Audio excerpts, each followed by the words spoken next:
Queensland performance at home in Brisbane. 20-14, the final score over New South Wales. They said it wouldn't be done. They said that they couldn't do it. Too many rookies, too much inexperience. Enter Wayne Bennett, and here he steers the Maroons to a 2-1 series win. Well done to the Maroons. The Wally Lewis medal winner to Cameron Munster to go along with his premiership and what has been a pretty incredible 2020 for him. Just looking at his stats from today, Coops, 1 try, 3 tackle breaks, 111 run metres, 422 kicking metres. You'd have to say every single stat mattered. Yeah, he was outstanding and deserves the medal, but he only really played a good game and a half out of 3 series. He was concussed for the second one for the majority, only lasted 90 seconds and didn't do too much in the first half, but turned the game on its head in Adelaide in game 1. So, yeah, this play here, look, that deft kick in the moment of time was one of the best I've seen, and then for him to do this in a pressure moment, outstanding. Just some of his touches, he had a look in his eye that I haven't seen before in a long time. He was passing, he was running, he was kicking the ball, he was making big shots, and Cameron Munster, I know, never pulls off a big shot, but he was on tonight. But that's everything that gets said about Origin, and you hear yourself and people talk about Origin before the game, and they say it's about winning the moments. Yep. And that's what Munster did so well. There goes, oh, Wayno, look at him. He's such a party animal. Look at him go. I don't know if you should be doing that to 70-year-old men, to be fair. Wayne loves it. That's the thing. This is keeping him young. I don't know. Like the old heart would have got a flutter there. Defibrillator. Look, he loves it. Look at that. Let's wash the hair off the middle of his head. Wayne has wound back the years. If he's got a young playing group to work with, Wayne, this has inspired him. He's having fun with the media. He's turned into the jokester. He's looked refreshed, hasn't he? He's been his complete element. Courses, though.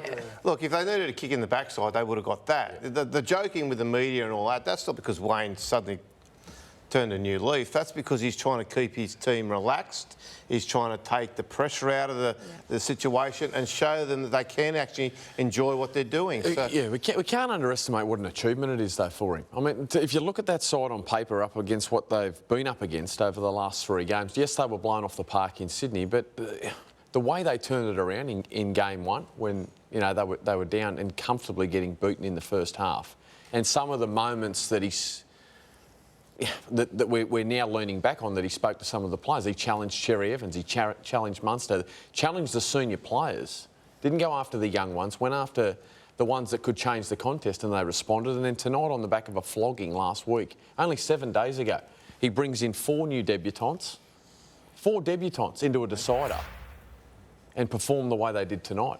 It's incredible. The thing he also does, though, Mick, is he goes and he finds the Branko Lees and the Edric Lees and the guys that haven't been around and haven't played a lot of footy, and he just has a chat to them and calms them down during camp and gets them in the right frame of mind. Mate, all we want from you is to do what you do best. I don't think we can underestimate the significance of having Mal around as well. I saw Mal earlier, in the pre-game, in vision that people wouldn't have seen, which is just in the sheds, while the players are getting ready, and he had Harry Grant pinned in a corner, just giving him some words of wisdom. These are 2 greats of Queensland Origin. I mean, Mal's been very, very under the radar publicly, but I'd imagine he would have had his fair hands on it as well, I think. One of the great moves from Wayne Bennett for me was the debutants, because if you're thinking about playing the best 80 minutes of your life, when the game's on the line and decide, it's easy to do it once. It's hard to do it 3 times in a row to win a series, but to do it once on your home deck when the support's behind you,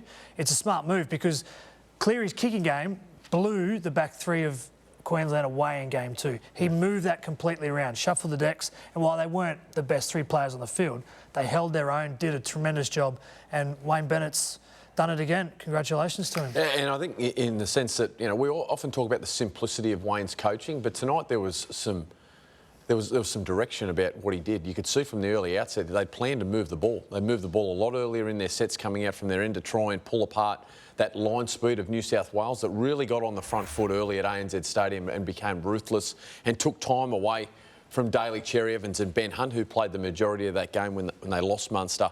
That was smart coaching from Wayne. They kicked early, like New South Wales did in game 2, and tried to suffocate the back 3 of New South Wales, who were terrific. Tupou got belted all night. Every time he carried the footy, there were blokes shooting out of the line to jam him. Addo Carr got bombed, so he didn't have time with the footy. And when they got a sniff when Tedesco left the field, they just continually threatened Gutherson.